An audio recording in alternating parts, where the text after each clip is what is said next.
Hello friends, मैं उदित। इस video में हम बात करेंगे how to defer JavaScript.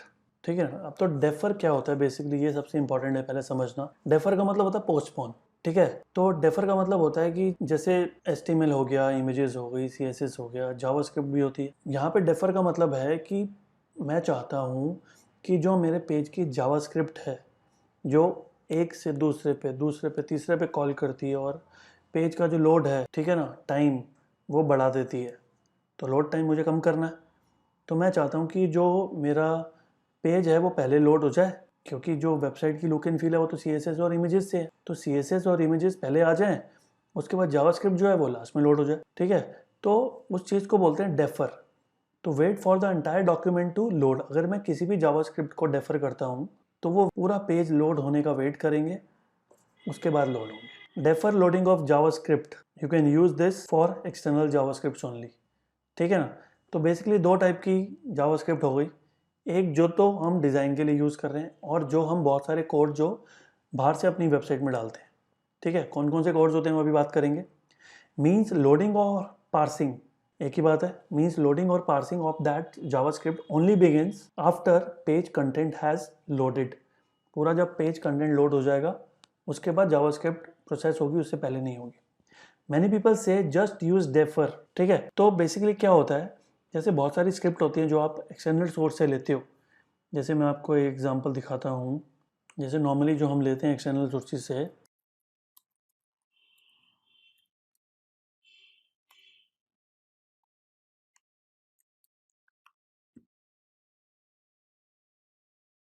Google analytics tag. देखते हैं टैग कैसा होता है।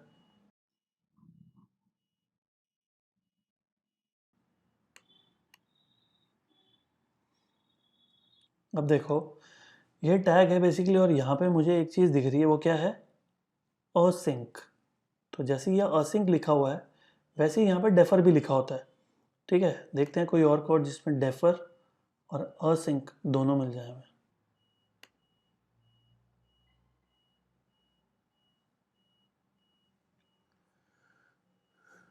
ठीक है, तो बेसिकली मैं आपको डेफर का मतलब समझा चुका हूँ। अब मैं असिंक का मतलब बताता हूँ। ठीक है, अब जैसे मैं बात करता हूँ कि ब्राउज़र पेज कैसे लोड करता है, तो सबसे पहले क्योंकि HTML है तो HTML से स्टार्ट होगा। HTML के बाद जब उसको जावास्क्रिप्ट मिलता है तो वो जावास्क्रिप्ट को लोड करता है। CSS मिलता है तो CSS को लोड करता है, और जैसे जैसे चीज़ें आती जाती हैं वैसे वैसे लोडिंग शुरू हो जाती है। अब बहुत सारे जब आप एक्सटर्नल कोड्स डालते हो और वो स्पेसिफाई करते हैं कि इसको हेड में डालना है हमने, तो बिना सोचे समझे आप हेड में डाल देते हो। आप ये नहीं सोचते कि इसके कॉन्सिक्वेंसेज क्या होंगे, इससे स्पीड पे फ़र्क तो नहीं पड़ेगा। ठीक है ना। तो बेसिकली जब ब्राउज़र पेज को लोड करता है तो HTML के साथ साथ जब उसको जावास्क्रिप्ट मिलती है, ठीक है, CSS भी मिली, चलो जावास्क्रिप्ट भी मिली। अब जावास्क्रिप्ट मिलने से होता क्या है कि पूरे पेज की लोडिंग रोक देता है और जावास्क्रिप्ट की लोडिंग शुरू कर देता है। अब जावास्क्रिप्ट लोड हो रहा है, जावास्क्रिप्ट की फाइल लोड हो रही है, वहाँ पे एक और जावास्क्रिप्ट आ गई, फिर उस पर चला गया, एक और आ गई, फिर उस पर चला गया। तो बेसिकली जावास्क्रिप्ट जो है ना वो बहुत टाइम कंज्यूमिंग होती है और लोडिंग जो है ना वो स्लो कर देती है। तो डेफर और असिंक दोनों को यूज़ करने का यहाँ पे मतलब क्या है। डेफर में तो मैं ये बोल रहा हूँ कि भैया लास्ट में करो, ओके। और असिंक में मैं बोल रहा हूँ कि जब आप HTML को प्रोसेस करते हो और इमेजेस को प्रोसेस करते हो, CSS को प्रोसेस करते हो, और जब जावास्क्रिप्ट आ जाती है तो उसको रोक क्यों देते हो, साथ साथ क्यों नहीं करते। तो असिंक लगाने का मतलब है, हर जावास्क्रिप्ट में अगर आप असिंक लगाते हो इसका मतलब क्या है, सिंक में होगी। जैसे कि HTML हो रहा है, CSS हो रही है, इमेजेस हो रही है, साथ साथ जावास्क्रिप्ट भी होगी। अदरवाइज क्या होता है, हर चीज़ रुक जाती है, पहले जावास्क्रिप्ट होती है फिर वो बाद में कंटिन्यू होता है। तो यहाँ पे वो बोल रहे हैं कि अगर आप मतलब स्पीड इंप्रूव करना चाहते हो तो आप सिंपली डेफर यूज़ कर लो या असिंक यूज़ कर लो। डेफर में बाद में होगा, असिंक में साथ साथ होगा। अदर से just put your JavaScript at the bottom of the page. मतलब वो कहते हैं कि अगर जावास्क्रिप्ट लोडिंग में इशू कर रही है तो ऊपर डालना ही क्यों, उसको लास्ट में बॉडी फिनिश होने से पहले डाल देते हैं, फुटर के नीचे। ठीक है ना। But none of those solve the problem of actually allowing a web page to fully load and then loading external JS. वो कह रहे हैं कि ये सब करने से फर्क पड़ता नहीं है उतना, तो फिर क्या करें जिससे फर्क पड़ेगा। ठीक है, nor will they get you past that defer loading of JavaScript warning you are getting from Google page speed tool. तो बहुत सारे जो टूल्स हैं या गूगल का पेज स्पीड का जो टूल है, ये सब करने से भी मैंने भी ऑब्जर्व किया है वो वार्निंग जाती नहीं है। मैं सोचता हूँ यार मैंने लगाया हुआ है, फिर ये बोल रहा है कि रेफर करो। तो बेसिकली जो मैं तरीका आपको बताने वाला हूँ, इससे आप अपनी जितनी भी जावास्क्रिप्ट है उसको आप रेफर कर सकते हो और बहुत कन्वीनियंटली हो जाएंगी। तो उसके लिए हमें क्या करना पड़ेगा वो देखते हैं। तो पहले मैंने आपको ब्राउज़र पेज कैसे लोड करता है वो तो मैंने बता ही दिया आपको, ठीक है ना। तो पहले ब्राउज़र HTML फाइल को लोड करेगा, फिर HTML को लोड करना शुरू करेगा, फिर अगर उसको बीच में कुछ मिलता है CSS जावास्क्रिप्ट उसको लोड करना शुरू कर देगा। देन देखो जब वो बाकियों को लोड करता है तो HTML की जो लोडिंग हो वो रोक देता है। फिर जब वो इसको लोड कर लेता है फिर उसके बाद और कुछ आ जाए तो वो करता है, फिर उसके बाद HTML कंटिन्यू होता है दोबारा, ठीक है। Through out this process the browser it trying to show as much of the content as possible as soon as possible before the browser encounters hurdles like external resources। Browser तो दिखा ही रहा होता है सब चीज़ें, लेकिन बीच में हर्डल्स कहाँ आ जाते हैं, कुछ एक्सटर्नल रिसोर्सेज आ जाते हैं जिसको वो प्रायोरिटी पे करना शुरू कर देता है। तो मैं उसकी जो प्रायोरिटी है वो तो बाय डिफ़ॉल्ट है, तो उसकी प्रायोरिटी हटा कैसे सकते हैं हम, असिंक या डिफर लगा के, पर वो भी काम नहीं कर रहा। तो देखेंगे अभी क्या करते हैं। Above the fold content can be prioritized by not making it rely on the external resources or loading those resources early, ठीक है। किसी एक्सटर्नल फैक्टर्स पर रिलाई नहीं करना चाहिए। और क्यों ब्राउज़र क्या है उनको पहले लोड करता है, for the browser has to load anything that must be passed, ठीक है। अगला देखते हैं अब क्या क्या चीज़ें हैं जो हम डेफर कर सकते हैं। जैसे जावास्क्रिप्ट इंटरनल भी होती है एक्सटर्नल भी होती है। जो इंटरनल होती है जो वेबसाइट के लिए होती है वो तो हम उसको कुछ नहीं छेड़ सकते, वो तो वेबसाइट मतलब जो डिज़ाइन है उसमें अपना रोल प्ले कर रही है तो उसको हम कुछ नहीं करेंगे। लेकिन जो एक्सटर्नल जावास्क्रिप्ट्स हैं उनके लिए है बेसिकली ज़्यादातर ये, क्योंकि उसका पेज ओपन होने में कोई कॉन्ट्रीब्यूशन नहीं है, तो पेज ओपन होने के बाद भी अगर वो लोड हो जाएंगे तो कुछ फर्क नहीं पड़ता। तो जावास्क्रिप्ट को डेफर कर सकते हैं। अब जैसे गूगल एनालिटिक्स का कोड डालेंगे उसको डेफर कर सकते हैं, लाइव चैट का कोड डालते हैं लोग उसको डेफर कर सकते हैं, फेसबुक का लाइक बॉक्स और ट्रैकिंग पिक्सल डालते हैं वो भी सब स्क्रिप्ट्स होती हैं उसको हम डेफर कर सकते हैं। गूगल्स ग्लोबल साइट टैग या जो भी आप कन्वर्जन टैग बोलो, रीमार्केटिंग टैग बोलो, एनालिटिक्स का टैग बोल लो, उसको भी हम कर सकते हैं। फिर व्हाट्सएप चैट आजकल लोग डालते हैं उसको भी आप डेफर कर सकते हो क्योंकि वो भी स्क्रिप्ट होती है। और जितनी ज़्यादा स्क्रिप्ट आप डालोगे प्रायोरिटी मिलेगी।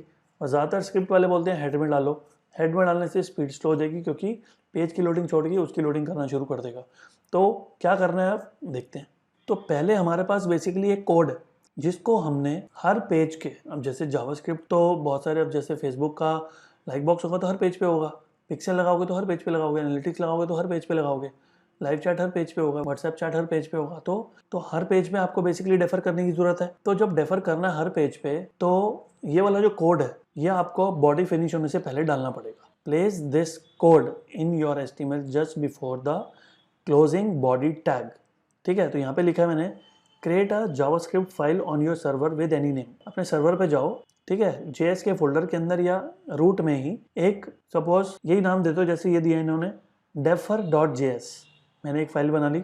अब जो जो भी चीज़ें हमें डेफर करनी है, जो मैं चाहता हूँ कि ब्राउज़र जो है बाद में प्रोसेस करे, उसको कॉपी पेस्ट करके इस फाइल में डाल देंगे। अब देखो जो भी स्क्रिप्ट आती है कहीं से भी मिलेगी स्क्रिप्ट तो वो स्टार्ट होती है स्क्रिप्ट से, ख़त्म होती है स्क्रिप्ट पे, ठीक है। लेकिन जब हम JS फाइल में ही डाल रहे हैं तो वो स्क्रिप्ट टू स्क्रिप्ट हट जाएगा और उसके बीच का जो कंटेंट है वो पेश करेंगे, वो भी दिखाऊंगा अभी आपको। और जो भी आपने फाइल का नाम दिया है इस कोड के अंदर वो जो पाथ दिख रहा है आपको defer.js रेड कलर में, वहाँ पे आके उसको रिप्लेस कर देना। अगर नाम तो सेम दिया defer.js तो कोई टेंशन नहीं है, लेकिन अगर कुछ और नाम दिया है तो वो नाम एग्जैक्टली यहाँ पे होना चाहिए। और अगर आपने वो नाम किसी फोल्डर के अंदर डाल दिए सपोज JS के अंदर, तो यहाँ पे क्या आएगा JS/defer.js। तो एग्जैक्ट पाथ दोगे तभी काम करेगा, अदरवाइज नहीं करेगा। तो ये जो कोड है ये आपने, अगर स्टैटिक वेबसाइट की बात करें तो स्टैटिक पेज पे आते हैं और बॉडी फिनिश होने से पहले की बात हो रही है तो बॉडी यहाँ पे फिनिश हो रहा है तो आप यहाँ पे डाल सकते हो इस कोड को, ठीक है ना।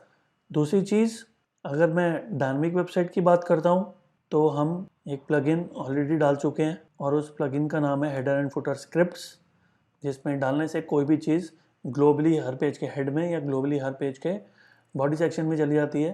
तो हम इसको यूज़ करेंगे और जो हमारा डेफर वाला कोड है जो हमें हर पेज के बॉटम में प्लेस करना है यहाँ पे डालेंगे हम। तो ये प्लगइन ओपन हो गया और वो जो कोड है, ठीक है, वो यहाँ पे कॉपी पेस्ट करना है बेसिकली, ठीक है। वो कोड कहाँ से आएगा वो तो मैं आपको बता देता हूँ। ये जो साइट है इसमें हम स्पीड पे जाते हैं, जैसे इसमें हम कुछ चेक करने आए थे, फिर इसके अंदर हम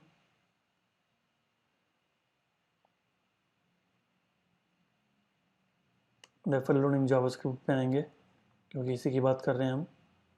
नीचे आते हैं, ठीक है, इस स्क्रिप्ट की बात हो रही है यहाँ पे, इसको यहाँ से कॉपी कर लेंगे, ठीक है, और यहाँ पे जाके डाल देंगे, ठीक है। और ये जो पाथ होगा ये डिपेंड करेगा कि आप सर्वर पे जाके क्या क्रिएट करते हो, उसके अकॉर्डिंग भी चेंज होता है। नेक्स्ट स्लाइड पे आते हैं। अब जो आपने स्क्रिप्ट इसके अंदर डालनी है, पहले तो मैंने आपको बताया था कि कोई भी स्क्रिप्ट होती है उस पर स्टार्टिंग और एंडिंग स्क्रिप्ट से होती है। जैसे मैं आपको एग्जांपल दिखा देता हूँ अभी। जैसे मेरी वेबसाइट का यहाँ पे सोर्स कोड खुला हुआ है और ये मेरी वेबसाइट में अगर मैं बॉटम में जाता हूँ तो आपको यहाँ पे एक स्क्रिप्ट दिख रही होगी जो मैंने व्हाट्सएप चैट के लिए डाली हुई है। तो अगर ये इसको भी मुझे डेफर करना है तो मुझे सिर्फ यहाँ से लेकर यहाँ तक कॉपी पेस्ट करना है, स्क्रिप्ट स्टार्टिंग स्क्रिप्ट एंडिंग छोड़ देना। तो जैसे कि आप यहाँ देख रहे हो, गूगल प्लस का अगर कुछ डाला है तो फंक्शन से स्टार्ट हो रहा है, यहाँ खत्म हो रहा है। एनालिटिक्स का कोड डाला तो फंक्शन से स्टार्ट हो रहा है, यहाँ खत्म हो रहा है। व्हाट्सएप चैट स्टार्ट हो रही है तो यहाँ से शुरू हो रही है, यहाँ पे मैंने खत्म कर दिया उसको। ठीक है, तो ये सारे कोड एक के नीचे एक करके डाल दोगे आप, और जिस फाइल में ये डालोगे उसका जो नाम है आपको उस पहले वाले कोड में देना है। नेक्स्ट पे आते हैं। अब जैसे कई कोड्स आपको मिलेंगे बहुत सारी साइट से जहाँ पे ऊपर ऐसे कुछ डिवीजन या ऐसे कुछ लिखा होगा, तो नीड नॉट ऐड दी, सिर्फ ये स्क्रिप्ट वाला पार्ट आपने ऐड करना है। ठीक है, ये भी ऐड नहीं करना, डिवीजन वगैरह कुछ नहीं ऐड करना, ओनली स्क्रिप्ट वाला पार्ट ऐड करना है इसके अंदर और वो वर्क करेगा। तो दिस वे आप अपनी वेबसाइट में एक नहीं दो नहीं जितनी मर्जी जावास्क्रिप्ट्स को ब्लॉक कर सकते हो, जो भी आपको एक्सटर्नल सोर्सेज से मिलेंगी। और बहुत ज़रूरी है, अदरवाइज स्पीड स्लो ही रहेगी आपकी, कभी इंप्रूव नहीं होगी। कोई भी प्लगइन डाल लो, कुछ भी कर लो। ठीक है, तो ये चीज़ जो मैंने आपको बताई है स्टैटिक के लिए भी कर सकते हो, डायनामिक के लिए भी कर सकते हो, कोई भी इशू नहीं है। ठीक है, तो ये बेसिकली हमने बात करी जावास्क्रिप्ट को डेफर करने की, क्योंकि बहुत सारी स्क्रिप्ट में अगर आप सिर्फ स्क्रिप्ट के आगे डेफर भी लिख दोगे तो कहीं जगह लिखा होता है कि काम करती है, लेकिन एक्चुअली में तो नहीं करती। असिंक करोगे तब भी साथ साथ होगी, लेकिन स्पीड का इशू तब भी आएगा। तो सबसे बेस्ट ऑप्शन जो है मैंने आपको बताया है, एक पीस ऑफ कोड जो आपने हर पेज के बॉटम में डालना है। फिर आपने जो जो कोड्स आपको डेफर करने हैं, एक फाइल बनाओ सर्वर पे जाके, उसमें सारे डाल दो और उस फाइल का नाम उस कोड के अंदर पेस्ट कर दो, बस काम खत्म। तो बहुत छोटा सा काम है और बहुत टेक्निकल नहीं है, लेकिन बहुत सारों को नहीं पता होता। तो आप ये काम कर सकते हो, स्पीड में बहुत हेल्प करेंगे। थैंक यू, इसमें इतना ही बात करते हैं। See you in the next video.